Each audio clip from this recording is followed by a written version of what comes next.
you ever wondered what would happen if Modulo Yuji, the strongest sorcerer alive, was reborn as Maki Zenin? But the biggest thing to understand first is that this body isn't useless at all. It's a heavenly restriction body with the same physical ceiling as Toji Fushiguro. And sitting on top of that, completely separate from the restriction, are 68 years of mastered techniques the Zenin clan has absolutely no framework for. And somewhere in Sendai City, Maki's soul just woke up in Yuji Itadori's body as a completely normal kid who has no idea what any of this means yet. The Zenin compound, Modulo Yuji wakes up in the Zenin compound knowing exactly what this place is and exactly what it does to the people born inside it. He knows what Ogi Zenin is. He knows what the next several years look like if he lets them play out the way they originally did. He has no intention of letting that happen. The heavenly restriction is already operating even in childhood, the physical enhancement producing output that the clan's adults notice without understanding. A child who moves with balance and precision that doesn't belong at this age. Ogi watches his eldest daughter with the discomfort of someone whose dismissal keeps getting interrupted by evidence that doesn't fit. But the thing Modulo Yuji focuses on most in these early years is not training, it's Mai. He knows what the original timeline did to her. He knows what loneliness and abandonment cost her. So every day in the compound, he makes sure she is never carrying any of it alone. He tells her early and clearly that he is leaving when he is old enough, that he is going to Jujutsu High, and that when she is ready to leave, he will already be waiting. Mai holds on to that promise the way a child holds on to the only certainty available in an uncertain place. And for the first time in a timeline that originally crushed her, she has something real to wait for.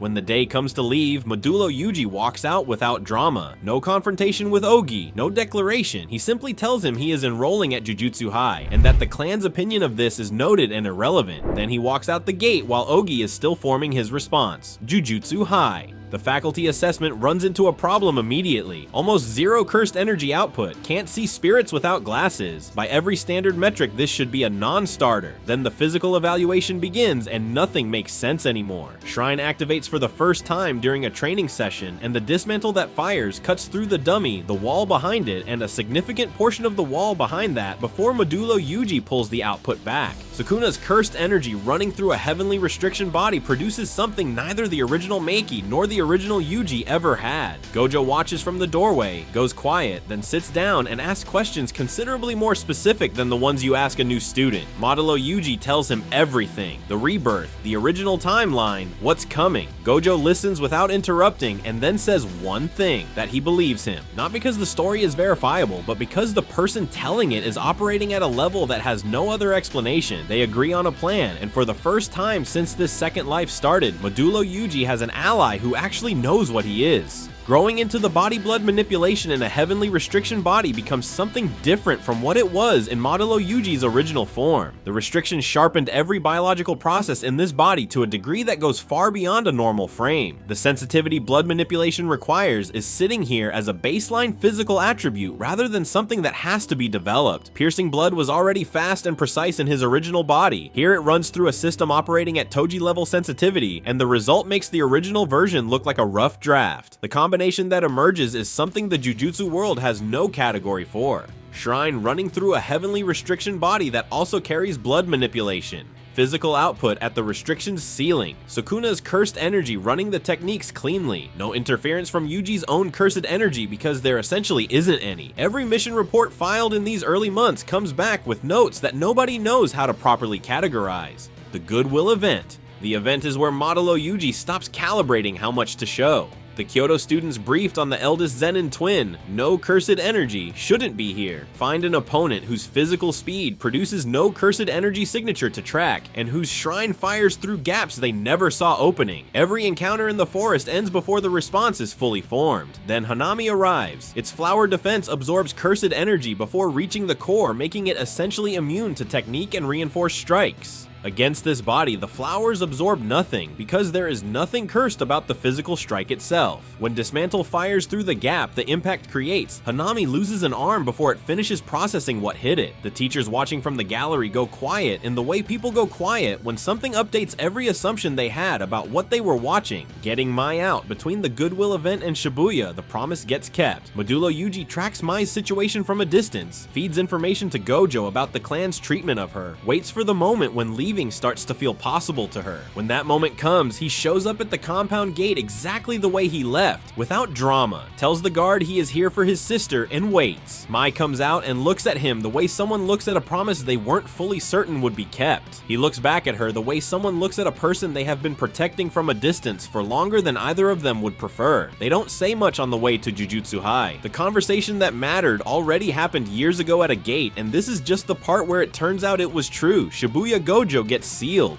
The trap was always about strategy and timing, and no technique set gives you advance warning of something you don't know is coming. The ward erupts, and Modulo Yuji enters it, knowing exactly what this night looks like and moving through it accordingly. The transfigured humans that overwhelmed the original story's sorcerers don't create the same problem for a heavenly restriction body with no cursed energy signature to track. Piercing blood cuts through the densest clusters at angles that close before any response can form. Choso finds him and fires immediately, his own technique being answered by a version of it running through a body his targeting was never calibrated for. The exchange ends with cleave before Choso can build momentum. Then Mahito, his idol transfiguration, reaches for the soul layer it always reaches for and finds something it has no category for. Not Maki Zenin's soul, Modulo Yuji's. 68 years of accumulated grief and loss, and the specific weight of someone who has already been through every form they were going to take and settled into what they are permanently. Mahito reaches for that soul and feels the recognition hit before the technique can complete. This is not something idol transfiguration was built to reshape. The physical speed of the restriction body closing the distance while Mahito is processing that recognition is the gap that ends it. Soul punch clean. Dismantle through the same contact point immediately after. Mahito ends here the same way he ends in every version of this story, just faster and with significantly less of Shibuya left in rubble. Hanami survives. Nobara survives. Gojo is still sealed and that weight is real, but Mai is outside the ward perimeter because Modulo Yuji made absolutely certain of that before any of this started, and everyone who was supposed to die tonight is still breathing when the sun comes up.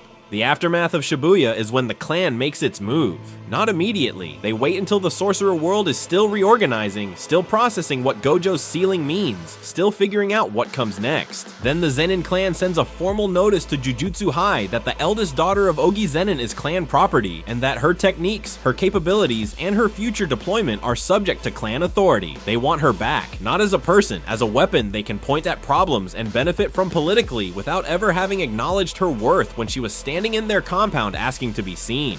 Modulo Yuji reads the notice, sets it down, looks at Mai across the room, and makes a decision that he has actually been building toward since the morning he walked out of that compound gate. He goes back to the Zenin compound alone. He doesn't announce it. He doesn't send a response to the notice. He just goes. And what happens inside the Zenin compound that day is the thing that the Jujutsu world will discuss for years afterward, because the mission reports from the aftermath don't fully explain it. The compound's grade 1 sorcerers, the same ones who spent years blocking promotions and enforcing a hierarchy built on cruelty and inherited technique, encounter a heavenly restriction body running shrine and blood manipulation with 68 years of combat experience behind every motion and no anger interfering with the precision of any of it. Ogi is the last one, and the conversation between them, if it can be called that, is shorter than Ogi expects.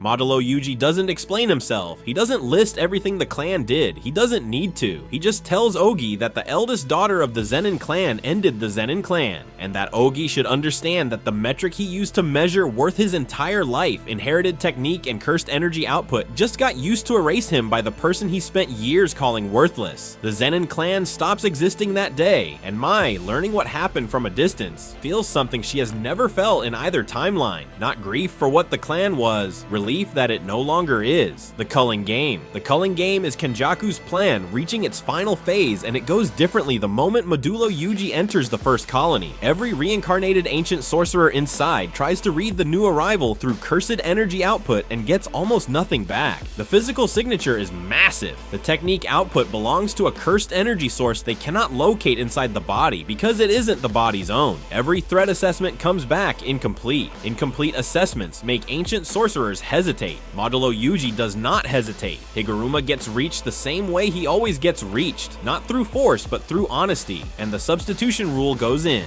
The path to freeing Gojo opens. The angel cooperates for the same reason she cooperates in every version of this story when someone sits across from her with complete certainty and no performance behind it. Gojo comes back, looks at what his student has become across the months he was sealed away, goes quiet for a moment in the specific way he goes quiet when something exceeds what he projected, then nods once and turns toward what's coming next. The final fight, Sukuna at full power in his original body, is the most dangerous thing in the history of this world.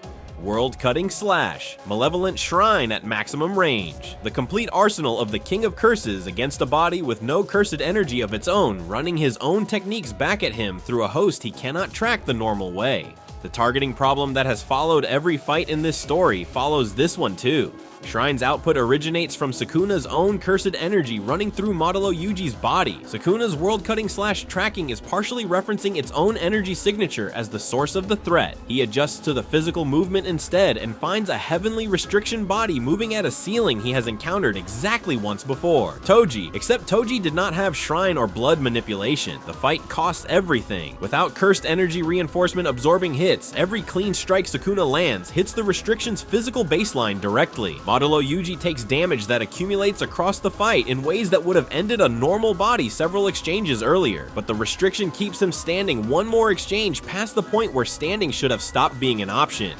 Piercing blood fires at the moment. Sukuna's targeting shift is between updates, the compressed blood moving faster than the adjustment can complete and forcing Sukuna to spend his counter on the technique rather than the body closing behind it. The body closes anyway. Black Flash lands at the contact point. Modulo Yuji's most fundamental technique, the one that was always just his regardless of which body carried it, amplified through Shrine's output running on Sukuna's own cursed energy, hitting the soul layer at the exact moment both tracking systems are occupied elsewhere. Sukuna ends. The King of Curses finished by a combination he never built a counter for. A body the Jujutsu world spent years calling worthless, running the techniques of the man who spent 68 years becoming the strongest person alive. And somewhere in Sendai City, Maki's soul in Yuji Itadori's body feels something she can't explain. A weight lifting that she never knew she was carrying, from a life she never lived but somehow always knew was out there somewhere. Drop a comment if you want part 2 covering what happens to Maki's soul in Yuji's body on the other side of this timeline. And if you want more Jujutsu Kaisen what ifs just like this one, subscribe. We've got plenty more coming. See you in the next one.